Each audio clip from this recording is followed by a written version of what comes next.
You are listening to Scott H. Silverman's Happy Hour, a podcast released on the first 3 Wednesdays of the month.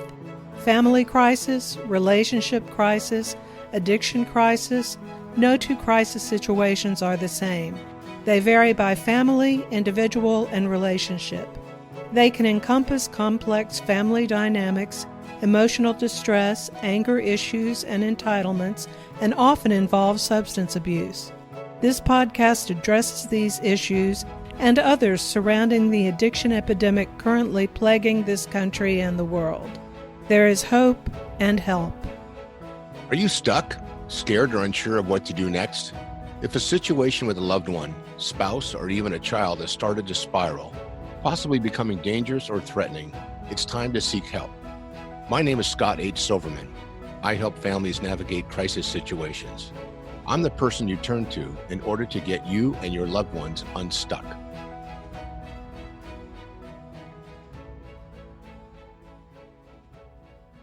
Welcome back to the podcast. This is Michael Glenn Moore. You're listening to Scott H. Silverman's Happy Hour. Scott, we've got some things going on today. We now have a president declared, for good or bad, depending on which side you're on, and I am so relieved. How about you? I'm so excited, Michael. I'm so relieved that I actually picked a shirt the color of my logo. So I'm celebrating. And no, it's so exciting to have this whole thing just, it's not going to be done. Obviously, there'll be some queries, but it's just so nice to have closure to this journey that we've all been on. It seems like for, I want to say 4 years. So it depends on how you look at it. But it's exciting time for the country. People are dancing in the streets, and we were watching folks in New York, and I'm thinking, well, God, they've been inside for 9 months. Of course, they're dancing in the streets. They got a legitimate reason to do it. So yeah, it is a great time for the country. It's been really stressful for me. So I've been just watching the returns and everything for 5 days almost, and it's just it was crazy. I was like, please go ahead and just call the election. Call it already. Pick somebody, for God's sakes. It's been what is it? We're at Saturday now, and this the voting was Tuesday, so it really was stressful. I mean, I found it very stressful all week long. I had a couple nights just couldn't really sleep and tossing and turning. So, but today we have something exciting that we're going to be doing, Michael. So that's good news, right? Right. I just want to mention that today's November 7th. It's a Saturday, and we're recording this. So when you hear this, it'll be back in probably in January. So this will be old news, us talking about the election. So forgive us for that, but we're kind of excited for today. Yeah, Scott, go ahead and start the show. Tell us what's going on. I will. By the way, I think we're still going to be talking about the elections in January. No matter what happens, I think we're going to be talking about it for quite some time. You look at it, it's interesting. 70 million people picked one candidate, 75 million picked another candidate. That is a huge turnout for our country. And it says that, look, people made a decision to, vote with their feet, and they got active with it. So between the commitment of change that we need, the pandemic that we're in, I think hopefully we're going to find ways to hold hands and really start to work some things out. So anyway, this is Scott H. Silverman's Happy Hour. We only record for about 30 minutes, but we call it an hour because when we were younger, it took us an hour to do what we need now do in a half an hour. So anyway, I want to welcome our guest today. And, God, I printed something up. Hang on. Just printed it up. Adam Fout. Is that correct? F-O-U-T? Yes, that's correct. I said it right. Okay. Adam Fout is an addiction recovery blogger who writes nonfiction and speculative fiction. He's a graduate of the 2020 Odyssey Writing Workshop and has been published in or has upcoming work in December, another Chicago magazine, the Dr. T.J. Eckleburg Review, J Journal, Pulp Literature, and DreamForge. And he loves when readers reach out to him. And I'm sure he's going to tell you how to reach out to him as we go through our interview. So again, welcome to Scott H. Silverman's Happy Hour. I'm Scott H. Silverman, and if you would please take down my number. It's area code 619-993-2738. 619-993-2738. So please call or text. And when you hear this podcast, if you love it, let us know. If you like it, tell us how. And if you didn't like it, give us some advice and suggestions on what you'd like to see as we go forward. So with that, I'm going to bring Adam on with us. And Adam, since I don't know you, and we're just kind of getting to know each other today, would you mind sharing with our guests who you are, what you're about, and what you think we need to know about you? Sure. Well, I mean, you covered a good deal of it. So I'm a writer. I got sober back in 2011, and I had been a reader for many years. And I finally was like, well, I should probably do something with this now that I'm not ruining my life with drugs and alcohol. And so I started writing, and I decided a few months ago that I was going to start blogging about recovery and addiction at my website, adamfout.com. Give us And that again. Because you smiled like, oh my God, I'm going to sneak it in. It's okay. We like you sharing information on this show. So say it again slowly, and maybe a contact number too if you want people calling you. So just share that again, please. Sure, it's adamfout.com. And my contact number is 817-583-1169. I love getting calls from people who listen. And we'd rather have them call you than you can call us, and we'll help them together. So thanks for sharing There that. you Please go. continue.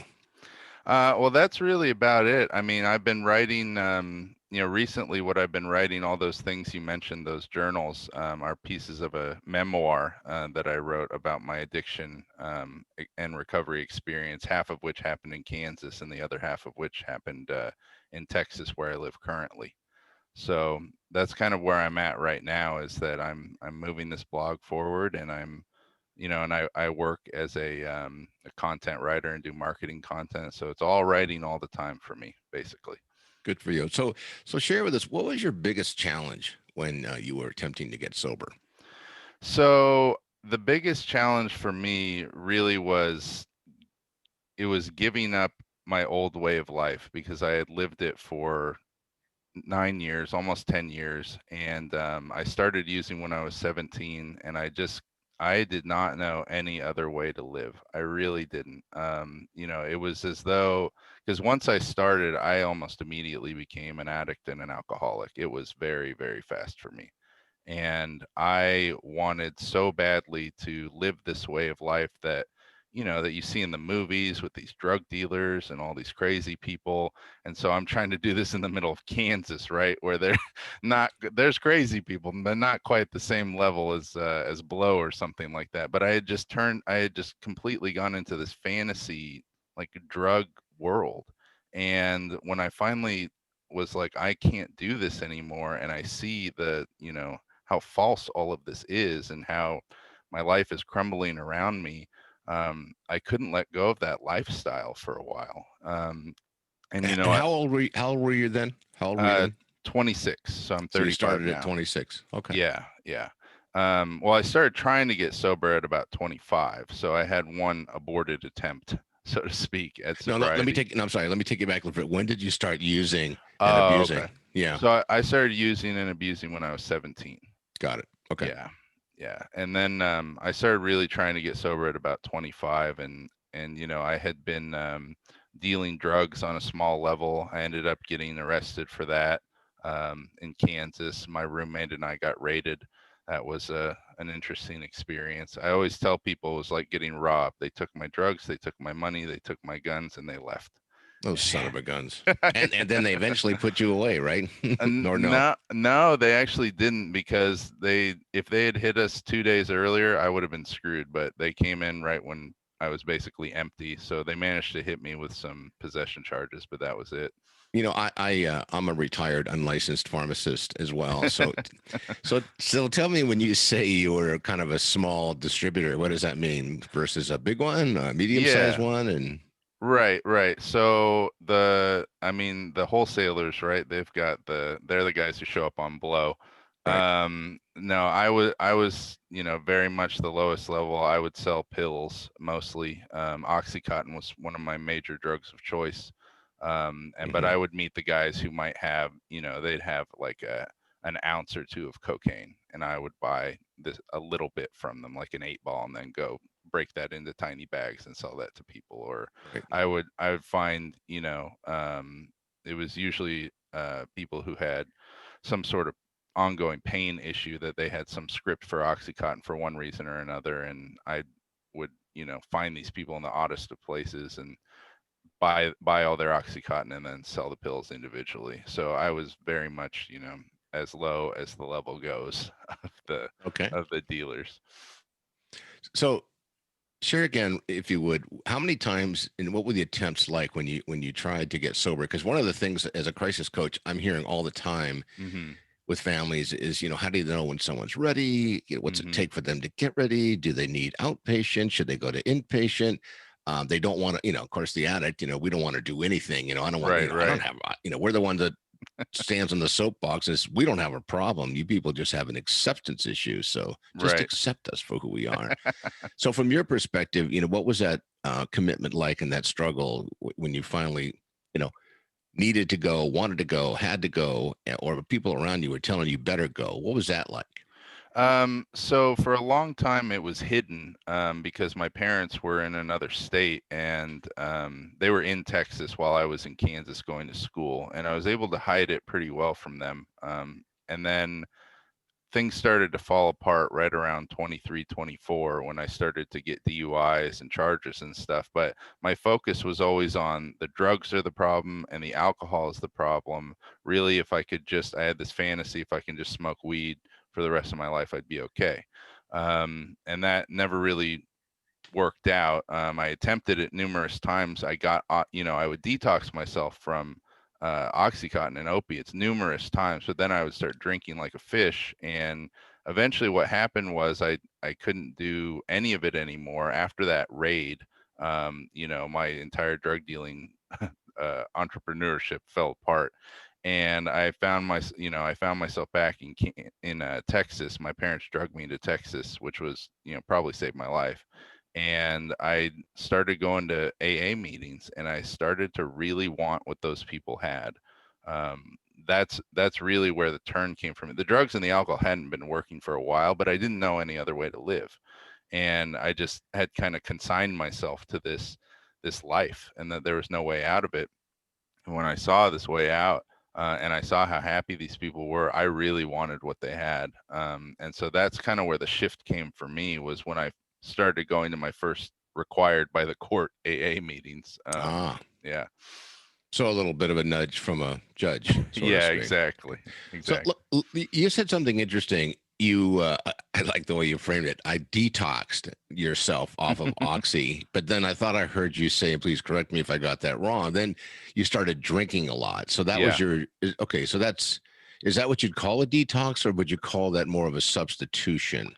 Yeah, it was a substitution for sure. I Okay. mean, there was definitely, I mean, my body went through a detox period from the opiates, but the drinking happened immediately upon the opiates leaving my system. Got So, it. So I'm tracking this. That was your third smirky smile there when we caught you and Pulitzer covers on. Mike, I don't know if you're noticing it, but we're getting this guy. And the thing is this, I'm a recovering addict, alcoholic, so I get it. So when you say those things, I don't know that I'm not really necessarily seeking clarity from sure. you, but I'm just trying to maybe remind myself I so, what's that term? I resemble that remark. Yeah. So I get what you're saying. And I think it's important because, people, in my experience, who suffer from, I call it a disease of addiction, Mhm. we all have this stuff.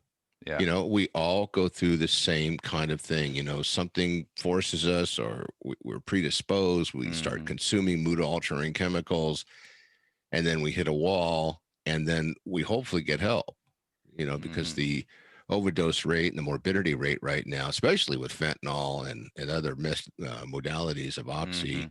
and, opioids, is horrible. I mean, I'm in San Mhm. Diego with 3.3 million people, and we just hit a mark of 3 overdoses every day Oh my from god. opioids.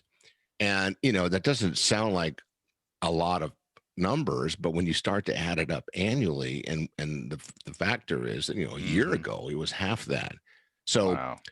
our overdoses have doubled, and it's scary. And I don't know a community in this country that hasn't been impacted by, Mhm. the opioid crisis. As a matter of fact, my new book will be coming out in January. It's called the opioid pandemic, or we're Mhm. calling it the epidemic because it just, the pandemic became, the coronavirus, and I didn't want Right. to have that connectivity.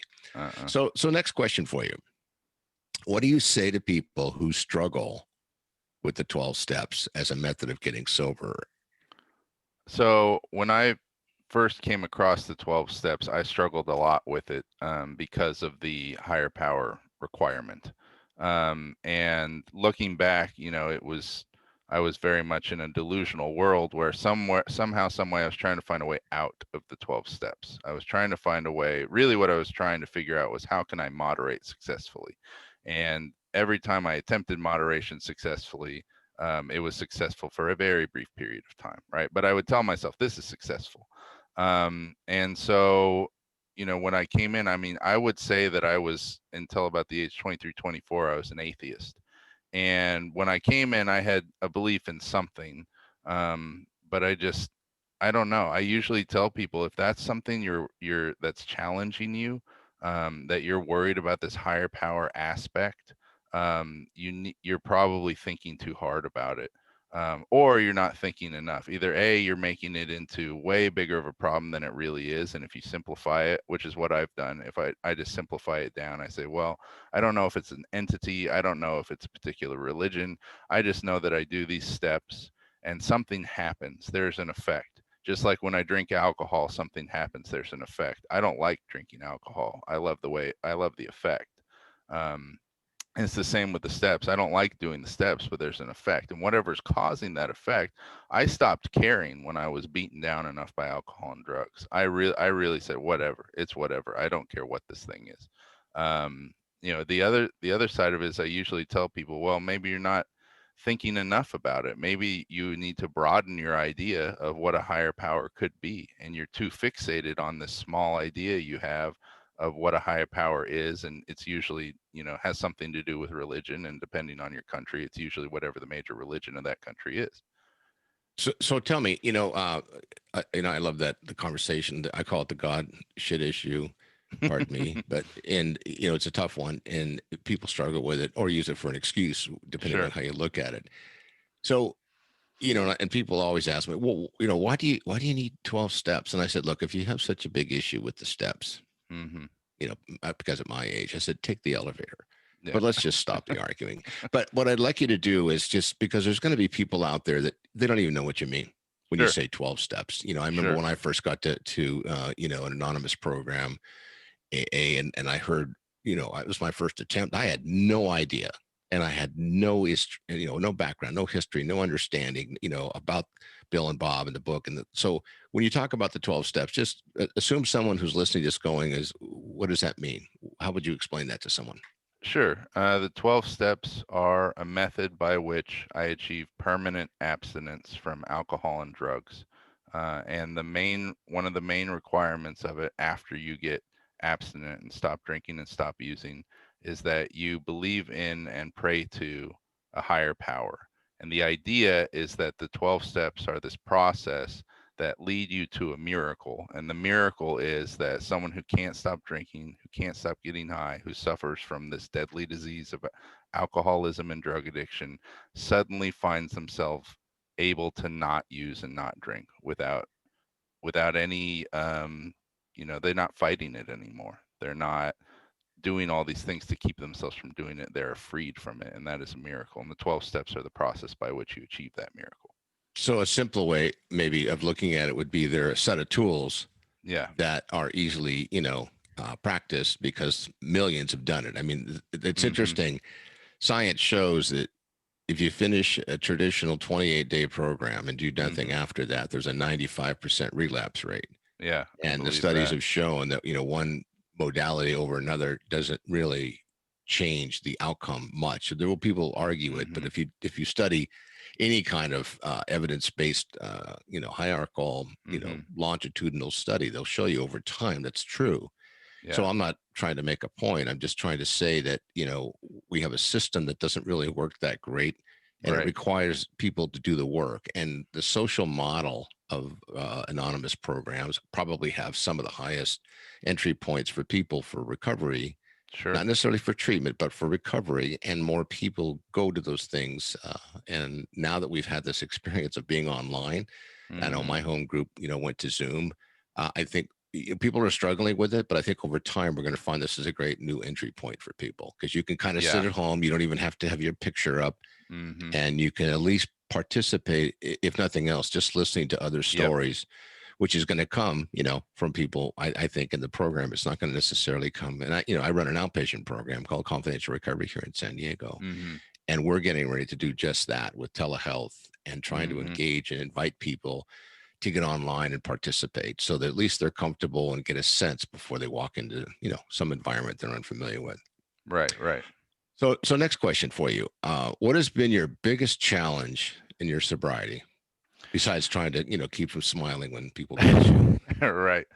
Um, I think when it comes to sobriety, my biggest challenge has been dealing with my mental health issues. And this was something that started at the very beginning of, well, it started well before my addiction. If I really look back, I can say I had depression as a small child, and anxiety and OCD and all that stuff. And as I got older, drugs and alcohol were, as a byproduct of me using them, some of that was treated to some extent, but not really. And then I got sober, and it's the funniest thing, and I see this happen all the time with other alcoholics and drug addicts, is suddenly I'm like, oh well, now I'm sober, so I don't want anything in my body whatsoever, even if it's going to help me. Magically, I have become this person who is my body is a temple, and there will be no antidepressants or anti-anxiety medications going into me, god dang it.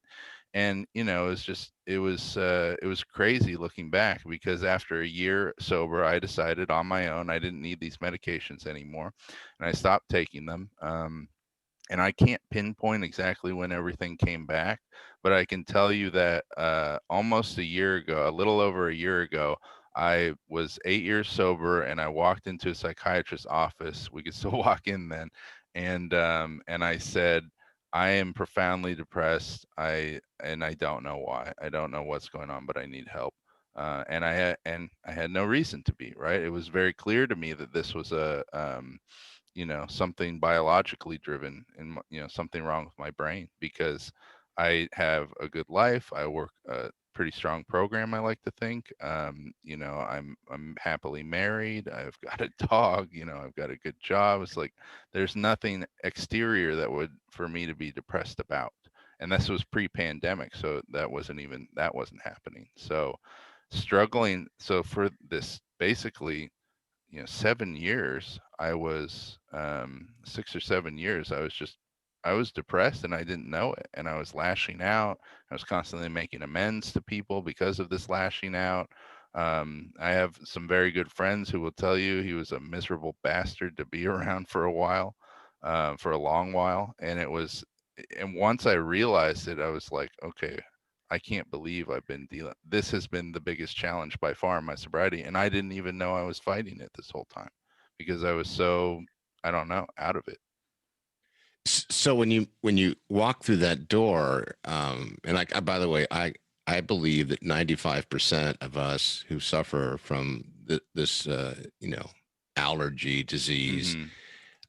once you remove, I call it, I like to frame it, once you remove the anesthesia, the Mm-hmm. real work begins. That's the Yeah. recovery part of it. Because to Right. your point, I was self-medicating Mm-hmm. because I didn't want to feel my feelings. And I drank and used good times, sad times, bad times, Sure. happy times. It didn't matter. It was a Wednesday and it was cloudy.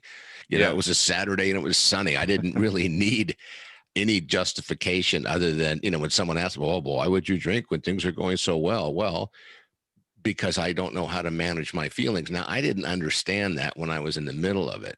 And, this is a disease of the inability to feel feelings and denial. So when you take those two things and you put them together, it's kind of tough. So when you finally, realize that you'd been in enough pain, Mm-hmm. and you went to see somebody, if you don't mind sharing, what was Sure. the outcome of that visit? What did that look like, and how did that work for you?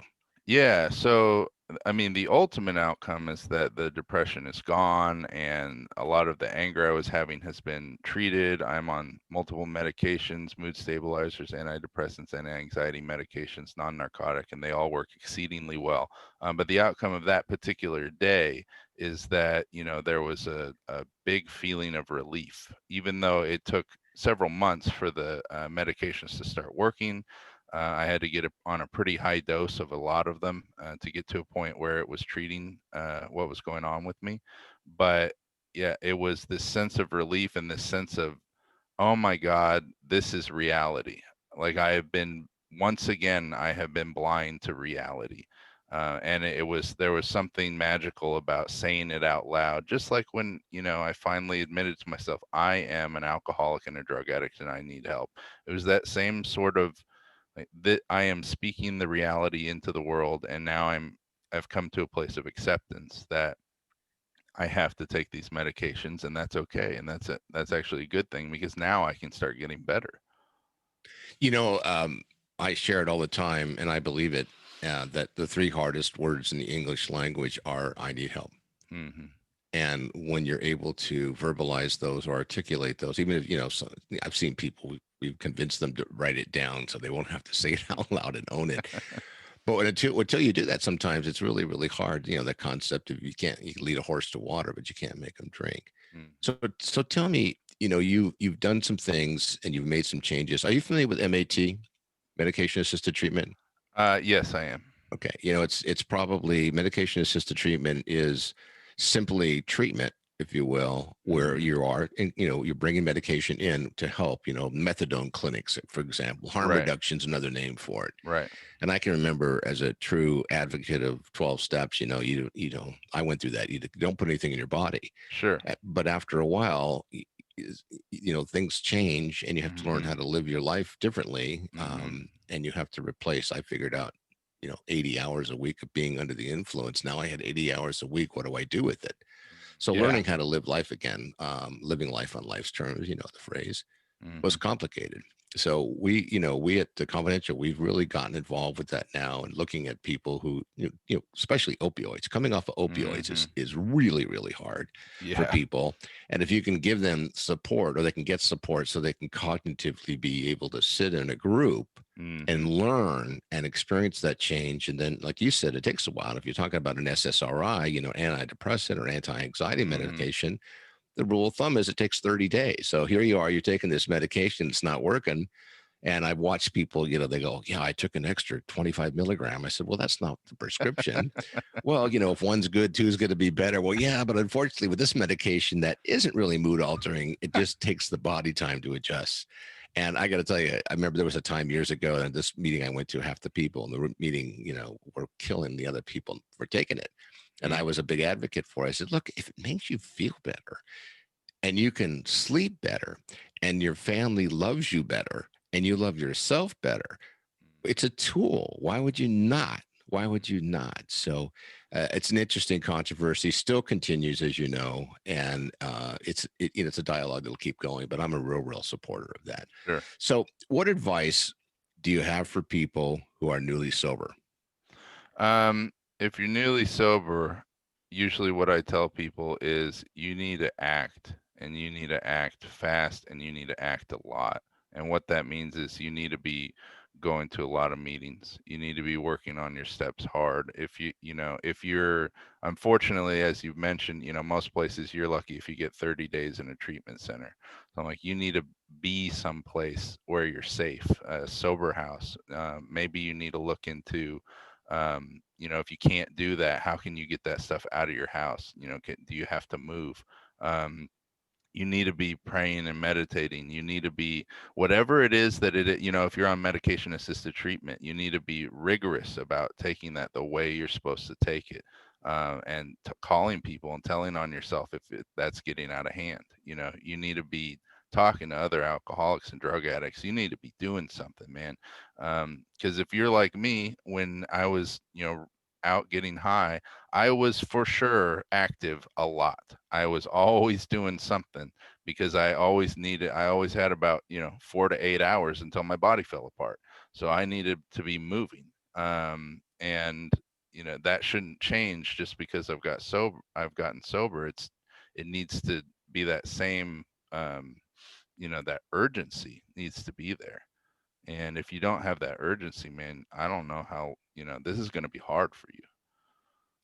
And they say it takes what it takes. So next question for you is, what question have we not asked you today that we should? What do we need to know that we haven't thought about and we haven't asked you? You want to share with us? That is a good question. I don't know. Can I think about that for a second? No, you're an alcoholic.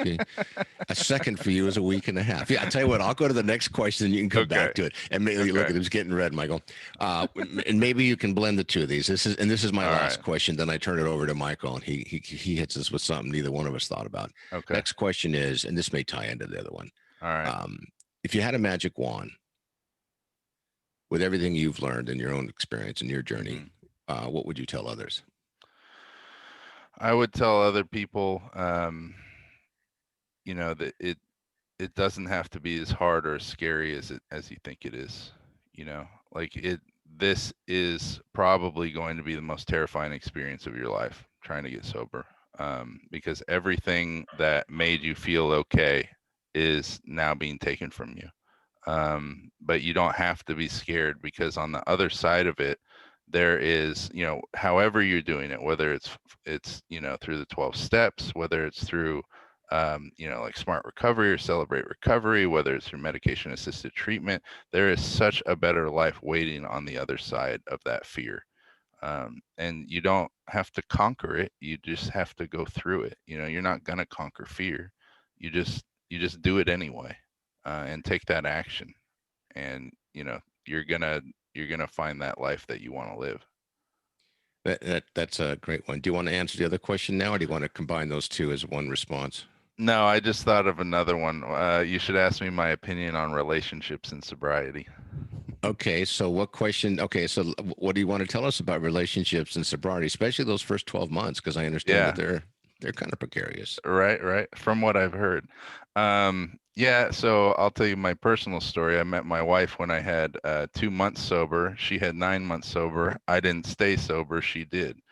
So it's hard for me to tell people don't go dating in early sobriety. But I can also say it at the same time. I think that it's an interesting topic, because it can't, just like medication assisted treatment, it can be very controversial. You can get some people on both sides of the aisle. And I think that what I've seen is everyone's different.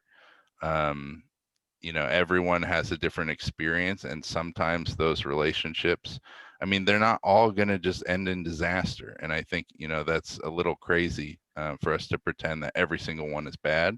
But we can also say from our experience, we've seen that it can very much end in disaster, and it can be harmful.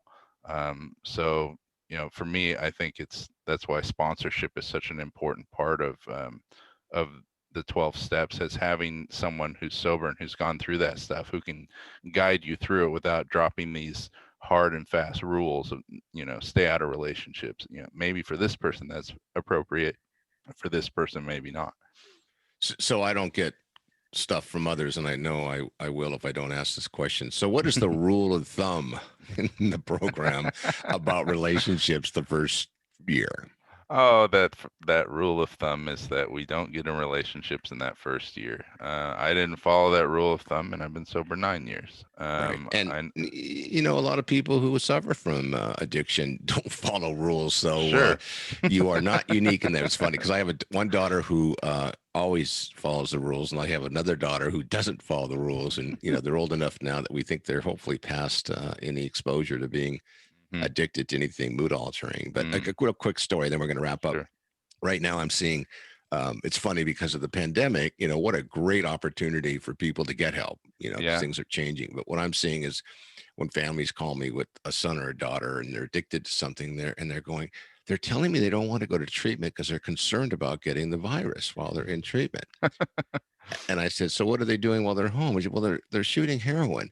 So let me make sure I get this right. You have a kid who's shooting heroin, IV drug user, who's living at home, and they're concerned about getting the COVID virus in an inpatient program. She said, yeah, and I don't know how to deal with that. I said, well, get him on the phone. Let me talk to him a little bit.